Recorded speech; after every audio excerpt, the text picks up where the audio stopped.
Jaya Prabhupada, Prabhupada, Prabhupada. Jaya Prabhupada.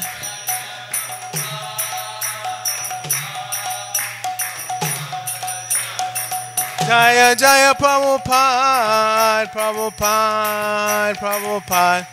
Srila Prabhupada.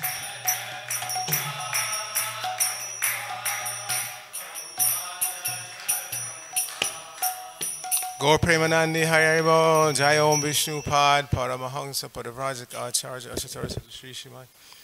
ISKCON BBT founder Acharya Divine Grace AC Bhaktivedanta Swami Maharaj Prabhupada Ki Jai.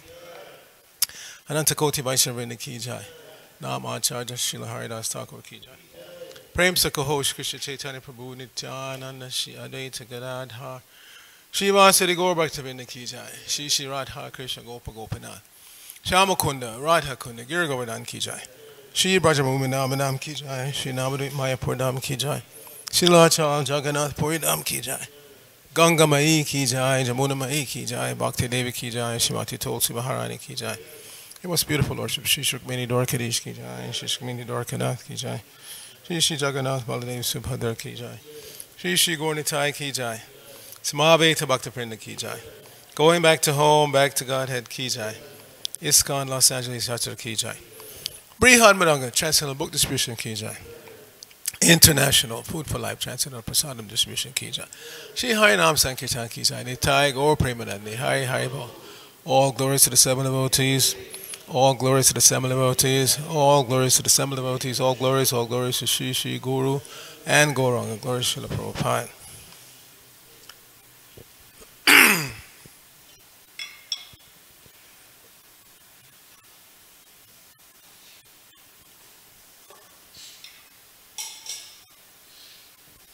Narayanam Namaskritya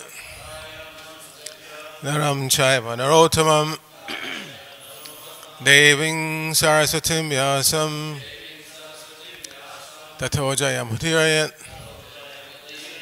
Before reciting the Srimad Bhagavatam, which is our very means of conquest, let us offer respectful obeisances unto the personality of God and Lord Narayan, unto Narayan Rishi, the supremmost human being, unto Mother Saraswati, the goddess of learning, unto Srila Vyasadeva, the author, and unto Srila Prabhupada, who is the translator, commentator, and our spiritual master.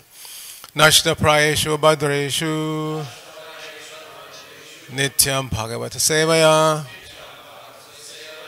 Bhagavatittama Shloke Bhaktir Bhavati Naishtaki. By regularly attending the Srimad Bhagavatam class and by rendering service unto the pure devotee, all that is troublesome to the heart is almost completely destroyed. And loving devotional service unto the personality of Godhead, whose worship with transcendental songs becomes established as an irrevocable fact. Om Namo Bhagavate Vasudevaya. Om Namo Bhagavate Vasudevaya. Om Namo Bhagavate Vasudevaya. So we're continuing our reading from the Srimad Bhagavatam. First Canto, Chapter 13, entitled Dhritarashtra Quits Home. And today's text should be 50, I think. Yes, 50. Okay. Nishpaditam Deva Krityam Avashesham Pratikshate Tavad Yuyam Avekshadvam Bhaved Yavad Iheshvaraha Nishparitang Deva Krityam Avashesham Pratikshate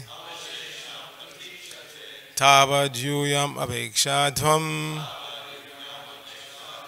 Bhaved Yavad Iheshvaraha Nishpaditang Deva Krityam Avasheshang Pratikshate Tavad Yuyam Avekshadvam Bhaved Yavad Iheshvaraha Nishpaditang Deva Krityam Avasheshang Pratikshate Tavad Yuyam Avekshadvam Pavidyavad Iheshwaraha. Please chant.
Vaishnavis.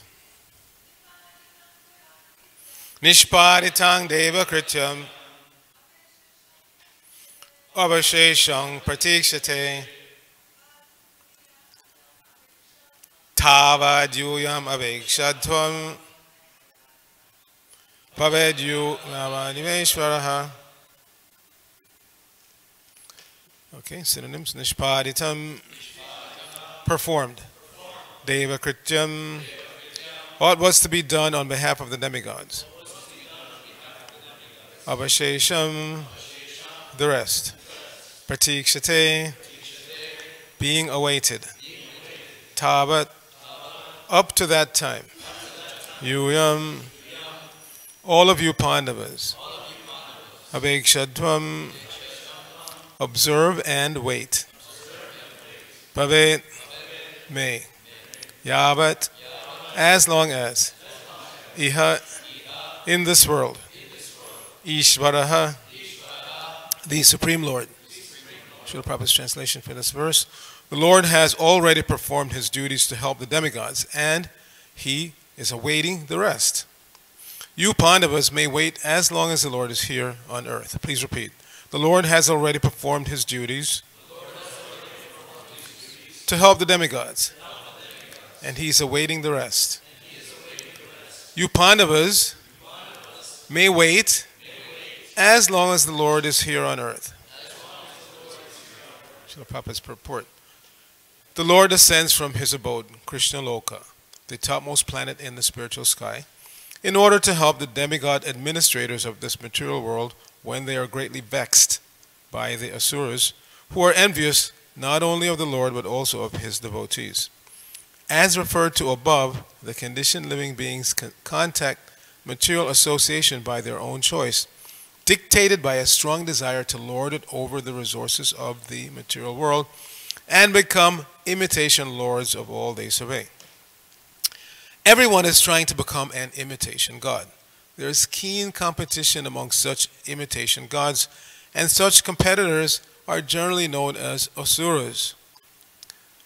When there are too many asuras in the world, then it becomes a hell for those who are devotees of the Lord. Due to the growth of the asuras, the mass of people who are generally devoted to the Lord by nature, and the pure devotees of the Lord, including the demigods and higher planets, pray to the Lord for relief. And the Lord either descends personally from his abode or deputes some of his devotees to remodel the fallen condition of human society or even animal society. Such disruptions take place not only in human society but also among animals, birds, or other living beings, including the demigods and the higher planets. Lord Sri Krishna descended personally to vanquish asuras like Kamsa, Jarasandha, and Shishupala. And during the reign of Maharaj Yudhishthira, almost all these asuras were killed by the Lord. Now he was awaiting the annihilation of his own dynasty called the Yaduvangsha, who appeared by his will in this world. He wanted to take them away before his own departure to his eternal abode. Narada, like Vidura, did not disclose the imminent annihilation of the Yadu dynasty, but indirectly gave a hint to the king and his brothers to wait till the incident happened and the Lord departed. Namo Om Vishnu Padaya Krishna Prishtaya Bhutale Shrimati Bhaktivedanta Swamini Tinamine Namaste Saraswati Deve Gauravani Pacharine Nirvashesha Shunyavani Paschatya Deshtarine Om Agyana Tamarandasya Gyananjana Shalakaya Chakshur Unmilitam Jaina Tasmai Shri Gurave Namaha Shri Chaitanya Manobhishtam Stapitang Jaina Bhutale Swayam Rupa Kadamayam Dadati Swapadantikam Vandeyahang Shri Guru Shri Utapada Kamalam Shri Guru Vaishavangsha Shri Rupam Sagadatam Sahagana Ragana Tanbatam Tang Sajipam Shadvaitam Savadutam Parijana Sahitam Krishna Chaitanya Devam Shri Radha Krishna Padan Sahagana Lalita Shri Vishakan Vitangsha He Krishna Karuna Sindhu Dinabando Jagatpate Gopesh Gopika Kanta Radha Kanta Namosate Tapta Kanchana Gaurangi Radhe Vrindavaneshri Rishabhanu Sute Devi Pranamami Haripe Ancho Kalpaturubhya Shah Kripa Sindhubhe Evacha Patitanang Pavanebhyo Vaishnavebhyo Namo Namaha Jai Shri Krishna Chaitanya Prabhu Nityananda Shri Advaita Gadadhara Shivasari Gaur Bhaktavinda Hare Krishna Krishna Krishna Hare Hare Hare Rama Rama Rama Hare Hare. So in this world sometimes we become such outlaws that we don't even care for the readily visible local authorities, what to speak of higher authorities like the demigods and the highest authority, Sri Krishna himself. So it's not surprising that people don't accept demigods and God. They don't even accept the local authority. They think they can take anything they want. They don't care that there's a Department of Water and Power. They just take as much water as they want and they tap into somebody else's meter or something like that. We have such outlaw mentalities in this material world that we don't even care for local authorities. So again, we can't be surprised when people don't believe in demigods or God, because they don't even believe in the police or the president. They don't care for anybody. This is the Asuric mentality. I am number one, numero uno. Whatever I want, I should be able to get or take, and who's going to stop me? I'm backed up by Smith & Wesson, you see? That's how they feel. They feel as long as they have their big guns, their weapons, they can do anything they want. And that mentality leads to the kind of thing that we just had in New Zealand, where somebody with big guns decided he wanted to take out a whole community of people. Now the authorities in New Zealand immediately reacted by banning most, if not all, of these assault weapons. Not like here in America, there's an ongoing debate about whether people should be able to buy assault weapons. And what do you need an assault rifle for? But people here feel that they have the right to bear arms and any kind of arms they want. Even if they want to buy a tank, they should be able to buy it. But in New Zealand, the authorities immediately reacted. They banned most of these assault guns.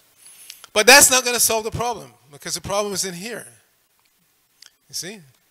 You have to, as Prabhupada says in his purport, remodel human society. You can't just ban this and ban that and make this law and that law. That does not solve the problem. Because then the outlaws just become angrier and they organize and become bigger. And in some countries, they become bigger than the government. The government leaders and soldiers, they have to bow down to these outlaws because they have taken over a particular region or sometimes the whole country. Actually, as is stated in the Bhagavatam in the 12th canto, as Kali Yuga progresses, the government itself becomes outlaws. Dashabi. They simply steal by raising taxes, and when that doesn't work, they will later on come to your door. You open doors to give us your wife even, whatever they want, they take. So this is how things degrade, degenerate in the material world.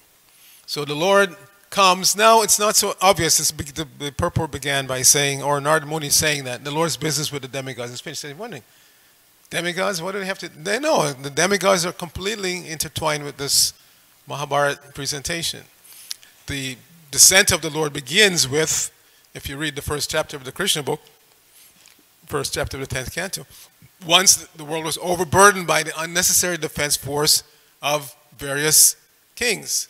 These kings were actually demons posing as the royal order. And at that time, the predominating deity of the earth, Mother Bhumi, became aggrieved.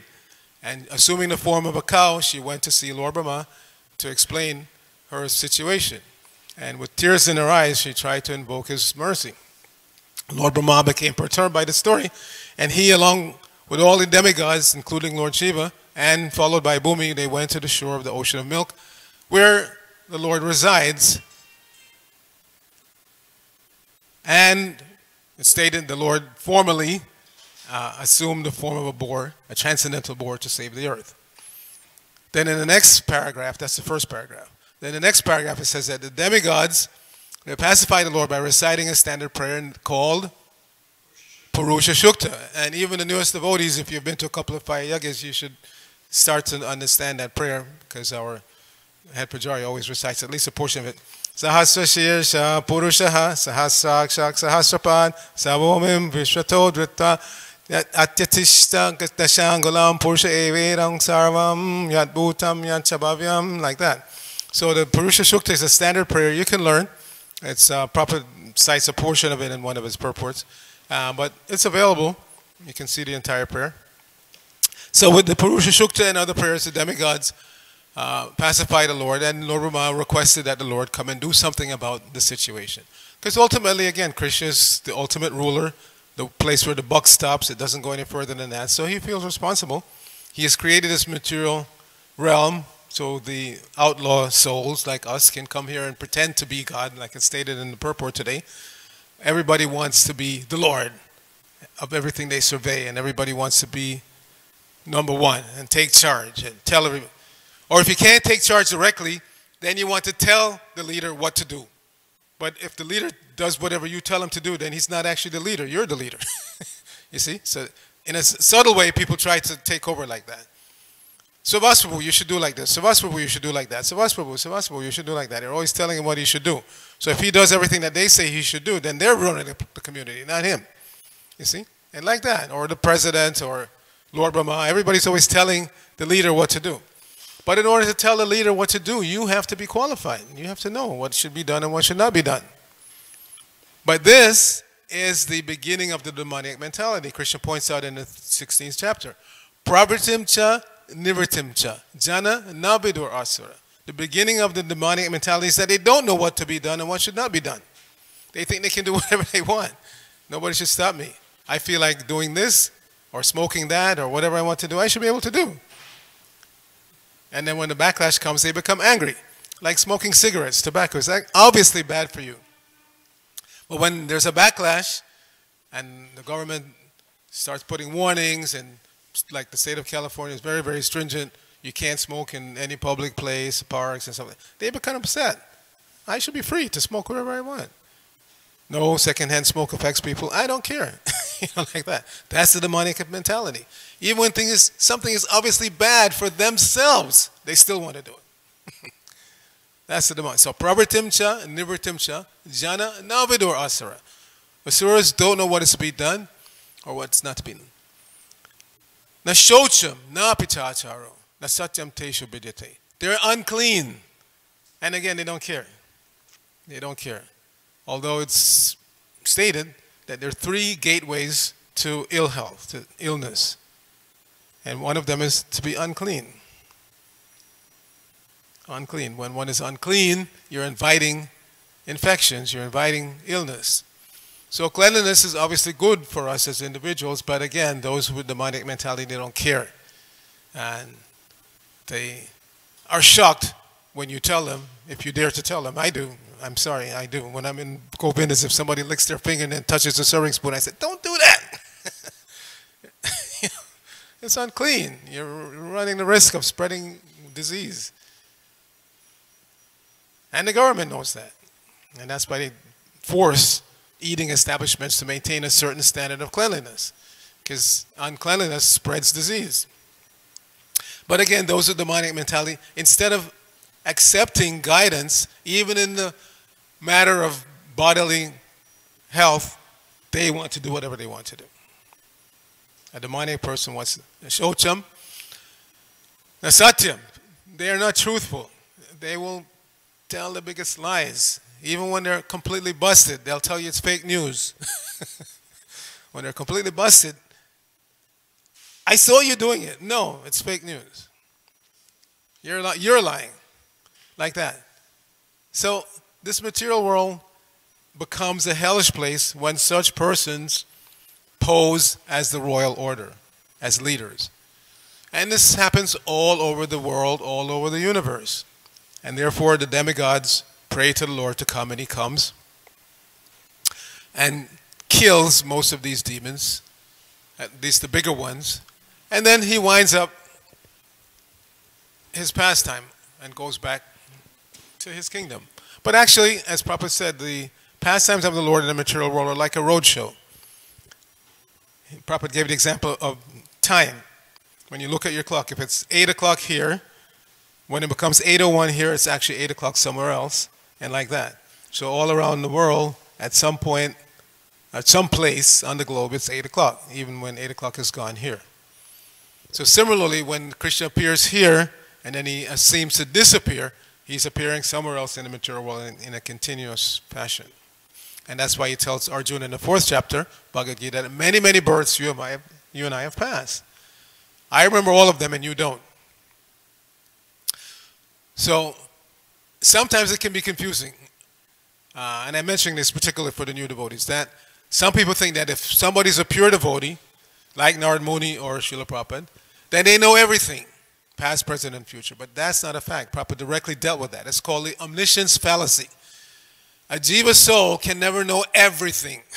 So even though it seems that Narada Muni knows so much, he's telling the Pandavas what's going to happen in the future, etc., he doesn't know everything. You see? Even a pure soul coming directly from the spiritual world does not know everything. They know what Krishna reveals to them. But because they're in touch with the Lord, as pure servants of the Lord, then he tells them directly, and then there's no doubt about what they tell you. So if Narada Muni comes and tells you, Sri Madhava Mahotsav, 2 weeks from now there's going to be calamity in the promenade in Santa Monica, don't plan to go there. You should plan to have your Harinam downtown LA. So you take it as fact. It's Narada Muni. So they know whatever they tell you, you should take as a fact. So whatever Prabhupada tells you, you take as a fact, because he's a pure devotee of the Lord. But it doesn't mean that he knows everything. On a morning walk, that point was brought up to Prabhupada by Jayadvaitan. I think he was still Das Brahmachari at the time. Maybe he already took sannyas. I don't think so. He was still Brahmachari. And he told Prabhupada that some devotees think that pure devotees know everything, past, present. Prabhupada said, no, it's not like that. It's not like that. The pure devotee knows the path of devotional service and knows what Krishna reveals to them. Not that they know everything. Everything that you ate 5 years ago. They don't know that. That's not what a pure devotee is. So this is called the omniscience fallacy. And based on that omniscience fallacy, some personalities think, well, why didn't Prabhupada know that such and such person was going to turn into, a bad person? Why did he make him a temple president or whatever? Give him some authority, or make him a sannyasi? Didn't he know he was going to fall down? You see, Prabhupada is not omniscient in terms of every little detail of the material world. But what he does know, for sure, is what he's telling you in his books. Who is God? How to attain him. So that we should accept. That we should accept. We should not expect, again, the pure devotee to know how many samosas I ate at the feast 5 years ago. That's not their position. Their position is that they know God thoroughly, they're completely surrendered to God, and at every moment, because they're completely in touch with God, Krishna, they're doing exactly what Krishna wants them to do. Exactly what Krishna wants them to do. They say exactly what Krishna wants them to say. So once we've accepted someone as a pure devotee like Srila Prabhupada, then we cannot criticize them. This is the point. I've made this point many times, but it's worth revisiting for our new devotees. Once you accept somebody as a pure devotee, you cannot criticize them. Cannot criticize them. because they're doing exactly what Krishna wants them to do. The example is Arjuna, one of the Pandavas. Well, all the Pandavas actually. Arjuna was told to kill Karna when he got down off his chariot and he was fixing the wheel. Now in the code of military code, Kshatriya code of fighting, you can't do that. Kshatriyas were so chivalrous that if another Kshatriya challenged them to a fight but didn't have weapons, he would give him weapons. Here's a sword, here are arrows. Let's fight on an equal basis. Not that, you don't have your weapons, so I take out my M40, whatever, and I shoot you. No, not like that. Very chivalrous. Same. And they would refuse to fight somebody who was not on the same level. If an Ekarata Kshatriya approached a Maharata like Bhimasena or Bhishmadeva, they wouldn't fight. Come on, go. Come back when you're stronger and you've learned how to fight. Like that. So to kill an unarmed Kshatriya off his chariot is completely illegal. But because Krishna said do it, Arjuna did it, and you can't criticize Arjuna. He's doing exactly what Krishna told him to do. So this is the mentality that we have to assume when we approach someone. If we accept them if you don't accept them, whatever, you know. But if you say, I accept Srila Prabhupada as a pure devotee of Krishna, then you cannot criticize him. Just like you can't criticize Arjuna for killing Karna. Or you can't criticize Yudhishthira for telling a lie, even though it was Dharmaraj himself never told a lie in his life. When Krishna told him, tell Dronacharya that his son Ashwatthama is dead, he hesitated. But then he did it. Ashwatthama, the elephant, is dead. So you can't criticize him. Krishna told him to do it. Or Bhimasena, when he was fighting with Duryodhana. Again, the Kshatriya code, even now, today, in boxing, you cannot hit somebody below the waist, below the belt. It's illegal. And if you do it, the referee will, hey, stop. So in those days, it was the same thing. You can't hit a fighter below the belt. But because Duryodhana had been blessed by his mother Gandhari, after she had maintained blindness voluntarily for so many years, she developed this tejas, this power, that anybody she looked at, their body would become like invincible. So she told him, come. This is while the battle was going on, and she was fearful that they were going to lose. So she said, you come to my room tomorrow morning naked. So, following his mother's orders, Duryodhana was walking through the palace naked, going to his mother's room. And Krishna saw him and said, hey, what are you doing? You can't walk around here naked. At least put on a gamsha. So he got bewildered. He put on the gamsha, came before his mother Gandhari. She took off the blindfold, zapped him, and then, I told you to come naked. Oh, but Krishna told. Then she realized you can't beat Krishna. So he was vulnerable just in that area where the gamsha was covering. And during the club fight with Bhimasena, they were going back and forth, hitting each other. Bhimasena was the strongest, the strength of 10,000 elephants, stated in the scripture. So you have to accept it. You can't argue. How can a man be as strong as 10,000 elephants? That's what it says. So he was that strong. But Duryodhana was more skillful. He was able to dodge. And so it was an even fight. They were going back and forth and smashing so many clubs and getting a new club. And the fight was going on days and days. And so Bhimasena was thinking, why can't I kill this guy? So Krishna told him, hit him below the waist.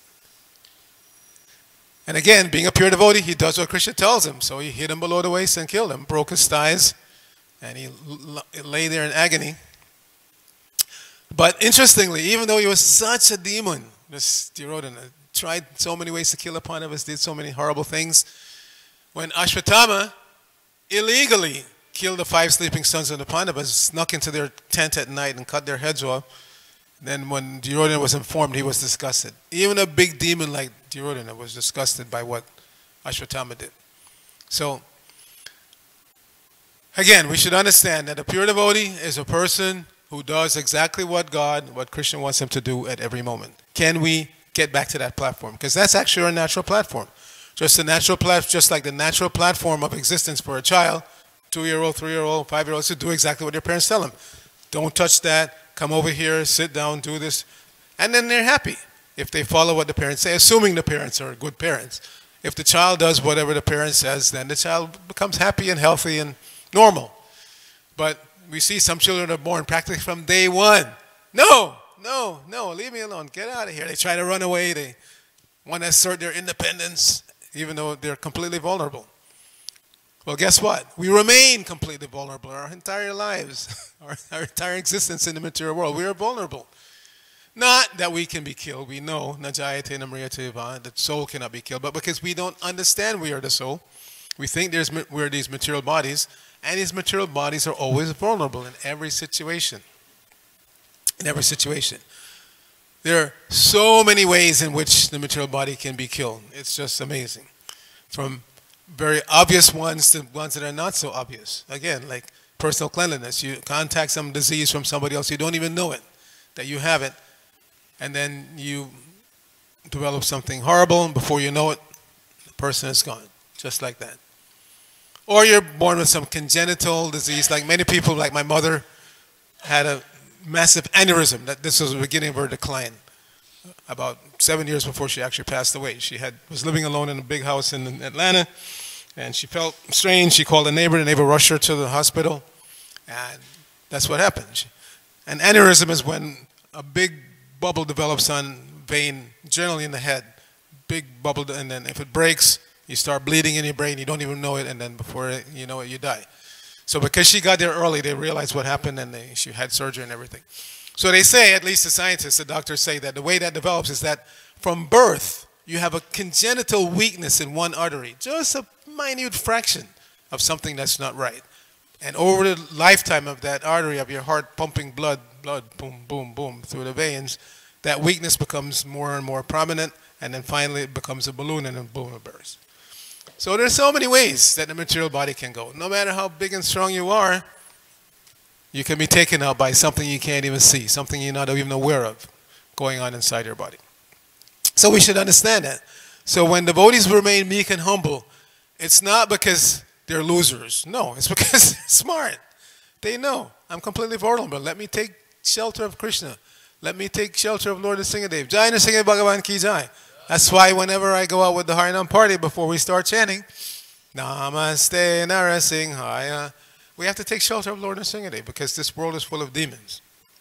This world is full, as you know, I travel a lot, and once I arrived in Bosnia, just after the incident where the Harinam party had been attacked in Sarajevo.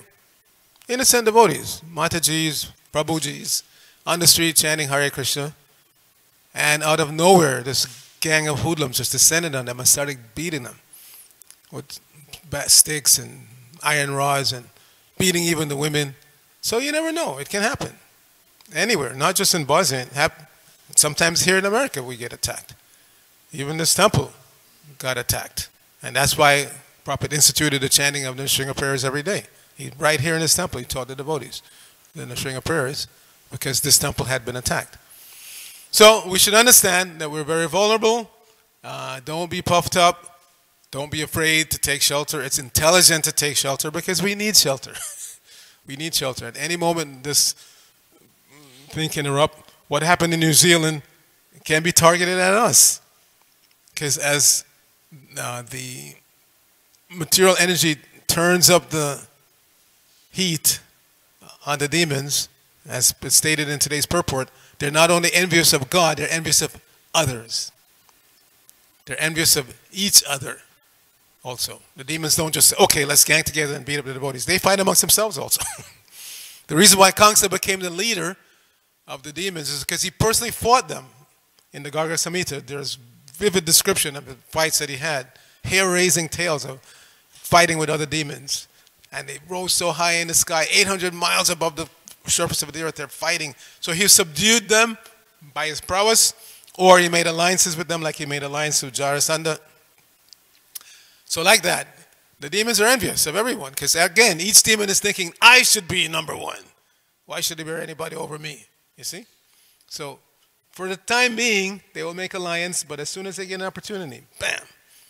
So you can't trust a demon. Even if you're a demon yourself, you can't trust. Because this is how they come to ascendancy. You see, like in all these mafia families, somebody's in charge for some time, and then one day he doesn't come home. Because some other mafioso decides, it's my turn to be capo di tutti capi, head of all heads, and boom. So we shouldn't try to give up the demonic mentality. It's clearly described in the 16th chapter. We should always try to know in every situation what we should do, what we should not do, just like I was talking to our Bhakta Brad today. He's going to be the designated driver to go to the festival in Laguna. So I explained to him that it's your responsibility to stay awake. Even if you have to miss the feast, bring the feast home with you. Do whatever it takes to stay awake. Because to drive a van full of Krishna's devotees is a very, very heavy responsibility. And I told him from my own experience, I know. I once in New York, I drove a bunch of devotees from the New York temple. This was like 88, 89, I think, to the Gita Nagari Rath Yatra, which is held on the farm there in Pennsylvania.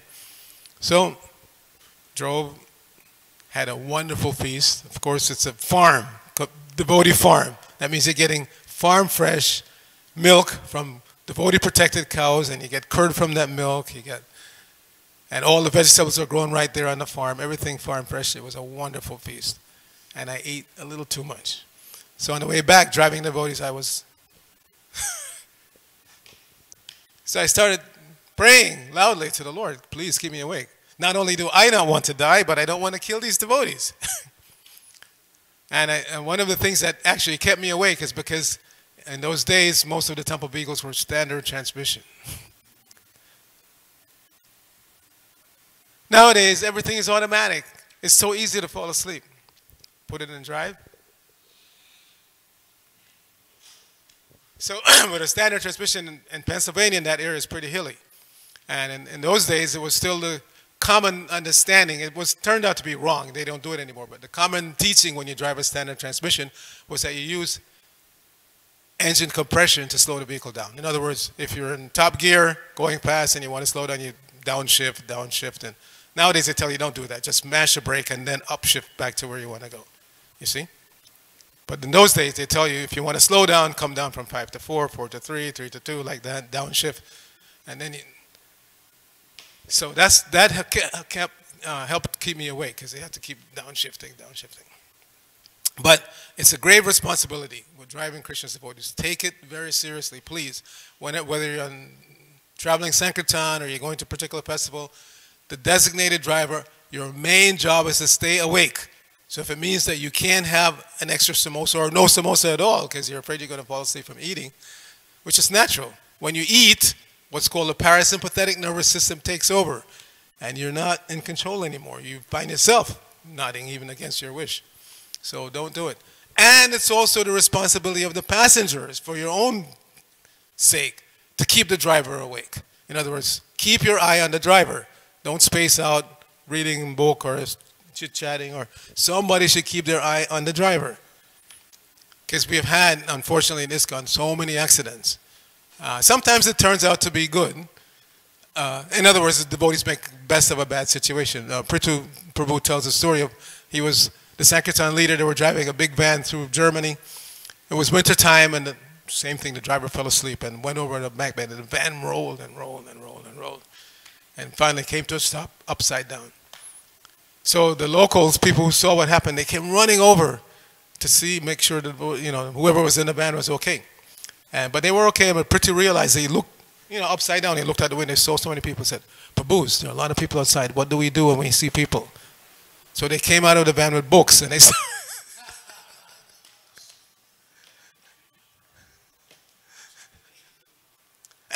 "This is devotee mentality. The devotees are so smart." But it doesn't always wind up like that. There have been many accidents where devotees have died. So please stay awake on a daily basis wherever you drive, but especially when you're driving a van full of other devotees. It becomes such a responsibility. Don't take it lightly. Okay, we can stop here. Any questions, comments?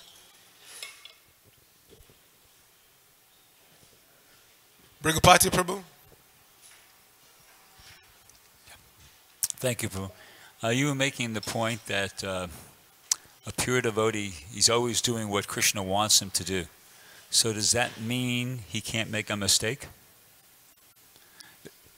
It may be a mistake in our estimation. In other words, like sometimes we see a pure devotee may apparently not remember a verse or something like that, or misquote it or something like that. But you can surmise that Krishna is laying the groundwork for people to not accept that person. Oh, he makes mistakes, so he can't be a pure person like that. You see? So Krishna is leaving the door open for you to accept or not accept. Just like himself. Apparently Krishna died. He got shot in the heel by a hunter, Krishna didn't die, but he left the door open for those non-believers who think, okay, you people think that Krishna is God, but we see that he was killed by a hunter, so how could he be God? Like that. Okay. So Krishna is leaving opportunity for those who don't want to believe. I'll give you an example, and you tell me what you're thinking. So, at one point, Hari Sari approached Prabhupada, and he said, Prabhupada, in your 8th canto...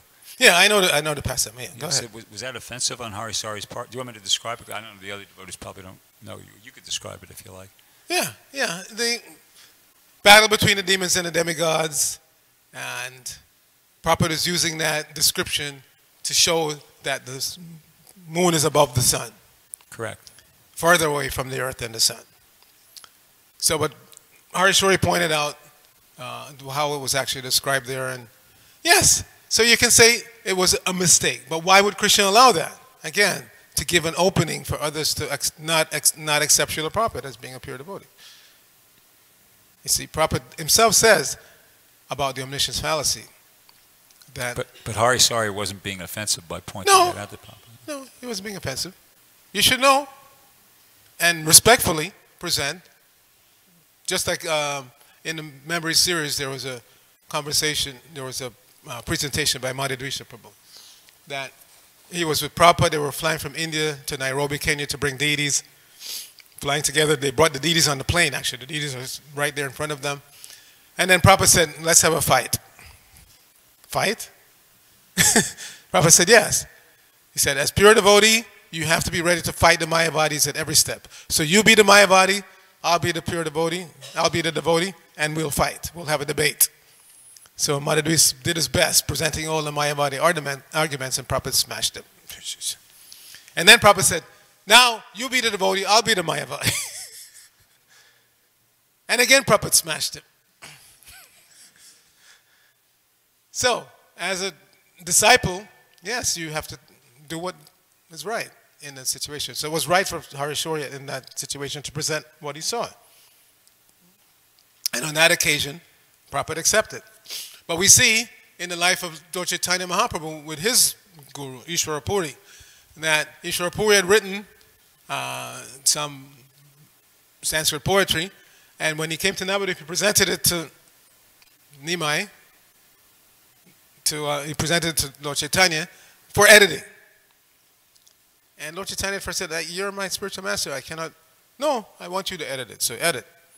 So he went through carefully and he changed this and made suggestions here and there. And then he brought it back to Ishvara Puri, and Ishvara Puri said, no, this is correct and that is correct. He went through it together, but he asked him to edit it. So similarly, Prabhupada asked us to edit his books. Some people don't realize that. As I've said many, many times, the Sanskrit editing department and the English editing department did not create themselves. They were created by Prabhupada because Prabhupada wanted his books to be polished. Prabhupada wanted his books to be polished. So you do what the spiritual master asks you to do. On the one hand, a disciple could think, my spiritual master wrote this, it must be perfect. How can I dare touch it? But Prabhupada wanted it to be polished. So he created a Sanskrit editing department to polish the Sanskrit.